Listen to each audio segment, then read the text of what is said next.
un remède miracle du tout, faut pas s'y attendre. Et ça ne le sera pas, même si d'ici 3 ans lañ ko appliqué, ce ne sera pas un miracle parce que la Suède, je vous ai dit, l'Allemagne applique le permis à point depuis 72 moo fi gën a bari accident. France c'est pareil depuis 92. dara taxul mu gën a néew accident. Donc il faut qu'on arrête cette histoire de permis à point, c'est pas la solution. D'accord. C'est pas une panacée. li nga xamante ne mooy solution mooy nit ñi ñu leen di gis xool li ñuy def. kenn ku ci ne buñ la xoolee doo def yenn njobbe yi.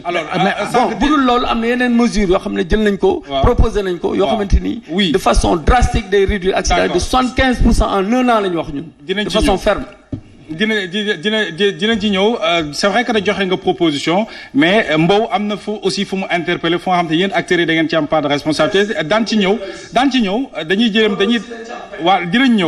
dañuy dem jëli ji Ibrahima Bari moom mooy président conseil départemental bu Vélingara wax nañ leen sànq ne Vélingara également ñu ëpp ci ñu faatu ci accident bi fa la ñu dëkk alors président ñu ngi lay nuyu. waaw maa ngi leen di fay maa ngi leen di nuyu. alors ñu ngi lay masawu ci lu nu bokk accident bu terrible bu ñu nemmeeku ni ki tey ci suba déjà ñu ngi ñuy annoncé que ñu ci ëpp Vélingara la ñu dëkk est-ce que mën nga confirmer information bi. voilà fu mu ne nii voilà comme ni nga ko waxee accident bi depuis bu ñu ko yëgeeg léegi vraiment ci tiis bu métti lañ nekk fii ci Vélingara depuis ce matin mais information yu ñu jot am na ay corps yu ñu identifié yoo xam ne lim bi dem na ba 7 personnes. loolu lañ mën a wax loo xam ne dafa leer pour le moment ñoo xam ne juróom-ñaari nit ñoo xam ne vraiment ñàkk nañ seen bakkan loolu ñu sokkee ko fii ci Vélingara ñu dëkk ci Vélingara Diaobé ak yeneen dëkk yi fii dëkkaan yi donc loolu moom lu leer la mais ñu ngi continuer di identifier corps yi nombre bi nag xamaguñ ko exactement mais xam nañ ne que vraiment ñu ci gën a loru d'après les informations fii ci Vélingara lañ doon ñëw fii la ñu bàyyee ko aussi parce que ñoom waa Vélingara lañ loolu nag dafa doon tiis bu rëy ci ñun depuis ce matin ville bi nit ñaa ngi jooy partout vraiment ñu ngi ci vraiment tiis bu métti Bakayo. voilà mi ngi noonu alors président ndax mën nañu xam instant bi ñi nga xam ne loru nañu ci accident bi foofu yan décision wala yan dogal ngeen di jël dans les heures à venir par rapport ak njaboot yeeg ak yi ni mel.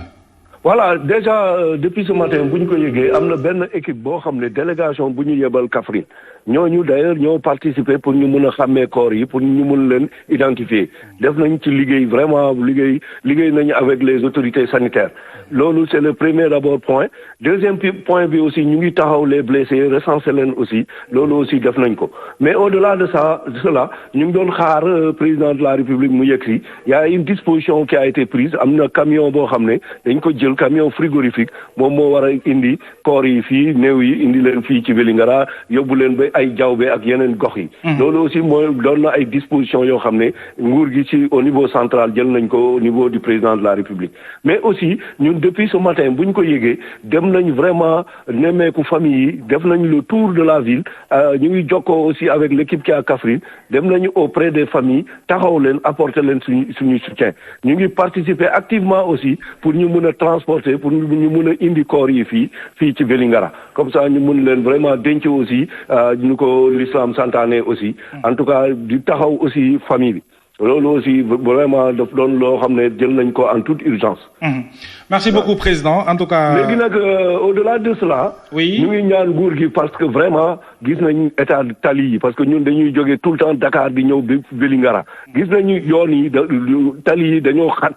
te aussi dafa lëndëm mais ñun lu ñu ñaan nguur gi d'abord pour mu jël benn matuwaay boo xam ne c'est immédiat mooy que mu interdire camion bus yoo xam ne day transporter ay nit ñu interdire leen ñu daw guddi d'abord loolu mesure boo xam ne c'est une mesure immédiate lu ñu war a def mais aussi war nañu renforcer les contrôles vitesse bu ñuy dawee aussi loolu c'est pas normal il faut que les forces de défense et de sécurité ñu def seen liggéey surtout par rapport à la vitesse mais également ci contrôle sur les pièces surtout les visites techniques loolu dañ ci war a intransigeant ñu daan nit ñi ay daan yu sévère loolu aussi ñu ngi koy demander aux autorités. loolu aussi c'est des mesures au-delà nag yeneen mesures yi renforcer infrastructure yi c'est-à-dire que yaatal tali yi parce que ñu ngi koy def gis nañ ne autoroute bi dina ñëw ba Kaolack peut-être bientôt mais aussi ñu indi ko jusqu'à Tamba et demain jusqu'à Ziguinchor parce que il faut ñu am ay tali yu yaatu aussi parce que ay camions ñoo ci daw et c'est un corridor trop fréquenté par tous les camions yoo xam ne day dem Mali dem Guinée donc circulation boobu il faut bu ñu ci jëlu ay matuwaay yii moom dina continuer loolu nag aussi je pense que vraiment état bi ñu ngi koy xaar surtout le conseil interministériel boo xam ne dañ ko annoncé ça ne doit pas être seulement un effet d'annonce il faut des mesures sévères et puis vraiment on compte beaucoup sur les forces de défense et de sécurité. D'accord. Merci beaucoup président Ibrahima Bari. ñu ngi leen di remercier di jaal Sénégal yëpp nag parce que ci bi ñoo ko bokk. Tout à fait. Merci. Merci Ibrahima Bari, président conseil départemental bu Vélingara. Mbow bëggoon nga am loo rebondir par rapport ak xëy na li El Hadj Abdou Karim Seck wax ak surtout ñoom joxe nañu ay propositions mais interpellation yi quand même il faut que ñoom itam acteurs du transport ñu mën ci réagir. dañ wax na Suède moom booy jël exemple si lu bari boo jëlee Maghreb agrégat microéconomique looy xool lépp Suède dafa bokk si li nga xam ne dafañ koy tudd toujours si exemple par rapport ak li nga xam moo di le reste du monde bu jëlee Allemagne amul limitation de vitesse Allemagne boo dawoon 400 mun nga daw 480 kilomètres kenn du la ci parce que itam loolu moom dafa bokk si li nga xam ne ñoom dañ ko nangu parce que itam dëkk la boo xam ne amaana la muy liggéey si wàllu oto bari na gis nga ñu récemment benn multimilliardaire polonais boo xam ne flashé nañ ko à plus de xawma ñaata 400 et quelques kilomètres à bord de sa Porsche parce que tam dafa am loo xam ne da ko doon testé si otom pour li nga xam ne moo di benn challenge boo ñëwee li nga xam moo di permis à point ñun dañoo nekk dëkk boo xam ne jaxaso bi pëccooxo bi dafa bari defe naa ni début de solution la du ma ne nag mooy andi solution mais début de solution la par rapport ak lii nga xam ne moo di l'indiscipline caractérisée bu ñuy gis ci kaw tali yi te defe naa ni mu ëpp dayoo jéggi dayoo te ñëpp di ci teg bët te kenn du ci wax l'autre élément moo di Seydi Mohamed transporteurs yi au-delà de l'État bi nga xam ne nangul jël ay responsabilités am parce que ba ñu fi àndee li nga xamoon ne bus yu bees yi dañ ne woon progressivement daañu teggi yenn oto yi nga xam ne màgget nañu ba ñu nga xam ne dootuñu dawati ñu seet yi ba yenn solution la te solution bi andiwu nañ ko par rapport ak li nga xam moo boo di tata yeeg ak yeneen yu fi ñëw mais tey tu trouves normal événement am nga seen car rapide bu jógee Dakar di dem Touba wala Dakar Tivaouane te car rapide bi ba gën a jeune car rapide bi gën a jeune am na jamono ji 42 ans parce que Sabiem bi ko defar 1982 la tëj Njaga Njaay yi ngay gis Mercedes la waaye Mercedes yi Njaga Njaay di daw fii Sénégal gii di def ay transport yenn bagage ba fees dell ba weng amul benn mesure de sécurité amul lenn loo xam ne rël bu amee doomu aadama bi dina si mën a jëfandiku nga gis woto woowee jóge Ndakaaru di dem si yeneen dëkkaan yi te oto boobu bañ koy defar Kissinger sax ne ko guloon chancelier d'Allemagne donc y a énormément de problèmes énormément de difficultés si loo xam ne da ngay gis effectivement état bi moom dafa toog rek frenkulaay croiser les bras saay bu jëy amee mu mel ni sa waaye dafay génne le bâton waaye nag defe naa ni day toll benn niveau boo xam ne nag transporteurs yi autant syndicalistes yi autant état bi autant war nañu am ay plage de convergence ne lii nii buñ ko tegee dina mën a wàññi li nga xam ne moo di nombre de morts yi mi ngi wax li nga xam moo di caméra de surveillance je rappelle que le président de la République il y a 2 ans ou 3 ans en avait parlé waxoon na ko annoncé woon na ko ci benn discours am waaye boobu ba léegi France daal di dem amul lenn loo xam ne teg nañ ko en terme ci li nga xam ne moo di surveillance boo jëlee Dakar xoolal Dakar tey jii nii la grande agglomération de Dakar am na loo xam ne seetaan nañ ko ba mu ñëw andi fi jéey chaque jour nga dégg ni scooter wala cak-cak Njaga Njaay jaar na ci kawam oto camion jaar na ci kawam pour lan parce que dañoo toog di seetaan ba phénomène bi ëpp dayoo ñu bëgg léegi nag di trouver ay solution alternative c'est encore trop tard lii nga xam ne moo di ñi nga xam ne moo di ingénieurs yi itam Mohamed man je me demande des fois ingénieurs yi ndax ñoom bu ñuy tabax dañuy koccal xaalis wa illaa dafa am loo xam ne matewuñu ko si li nga xam ne moo di moyens yu ñu leen jox parce que da ngay gis tali boo xam ne dafay xat te ñu def ci trottoir amul bordure boo xam ne dina permettre oto bu paane xaw a wàcc sax waaye oto bi paan dafay nekk trottoir yu kawe yoo xam ne oto bi bu paane ci kaw digg tali bi lay mën a taxaw te assez souvent du am feu de détresse assez souvent du am li nga xam ne moo di triangle bi indiqué ni fii am na oto boo xam ne da ngay gis sax ñu jël xeer wala dagg ay branche teg ko foofu te amaana triangle boobu la nga koy jëndee matewul sax li nga xam ne moo di juróomi téeméer. donc y a énormément de difficultés te itam chauffeur bay dawal.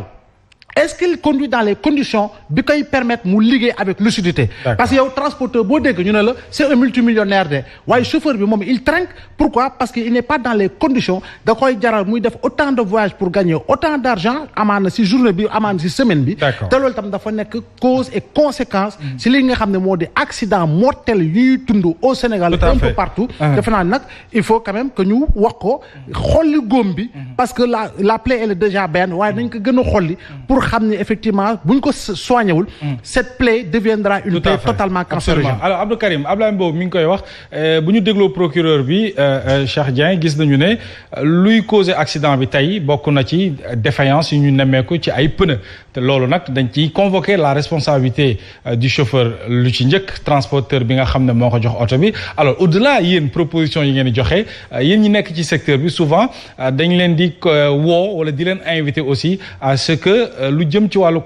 transport routier ñi dugal ci seen loxo ci nan mooy fexe ba matukaay yëpp jumtukaay yëpp dajaloo ba chauffeur bi mën a def transport en commun bu mucc ayib bu amul l'accident. Bien pour commencer ci li jëm ci wàllu pneu je crois que la responsabilité est partagée. Kiy jënd pneu ak kiy autorisé ñi importer ay pneus d'occasion. Tout à fait. Un pays qui se respecte n'importe pas de pneus d'occasion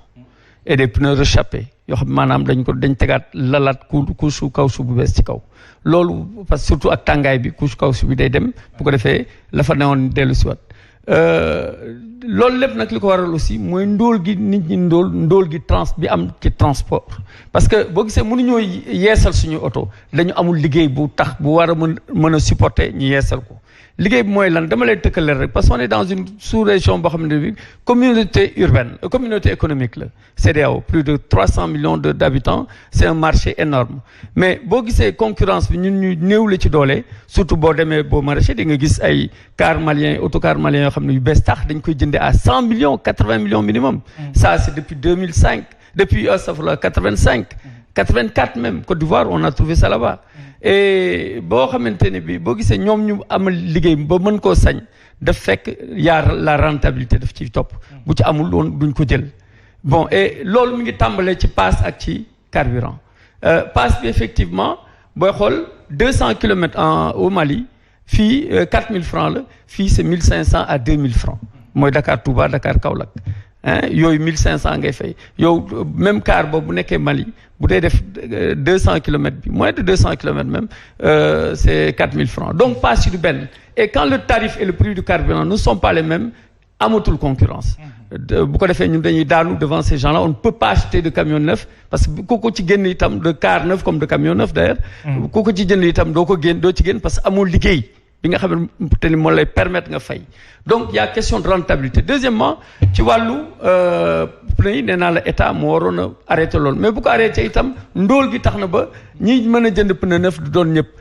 ñoo ngi góorgóorlu ci Tata yi par exemple quand vous achetez un pneu parce que ça roule beaucoup tu es obligé d'acheter des pneus neufs mais Tata yi man je ne vois presque pas de gens yoo xamante ne dañ ciy jënd ay pneus d'occasion parce que c'est pas rentable day gaaw a yàqu et puis après yaa koy njëkk a yëg même camions yi c'est pareil boo jëndee ay pneus yu màgget yaa koy njëkk a yëg Dakar en tout cas bu dee daw yenn distance comme Dakar Bamako yaa ci gën a sonn donc tu es obligé d'acheter des pneus neufs donc loolu mën nañ ko généraliser mais en renouvelant le parc et c'est la clé le renouvellement du parc le renouvellement du parc avec des tarifs appropriés. mais lan mooy gis ngeen fi mu nekk nii souvent renouvellement Dakar dem dikk biñ naan dafay denc ay prime conserver leen depuis xaw ma Mathusalem mais ñun depuis 2008 ba ñu fixé tarif yi ba nga ni si ça fait 24 ans su ma ñaata ëpp na ko 2008 ak léegi ça fait 14 ans bi ñu fixé tarif yi ba léegi c'était à 450 francs le litre de gasoil 450 francs la ñu fixé loon ay tarif ba nga ni si léegi on est à 990 pour l'essence mais 755 pour le gasoil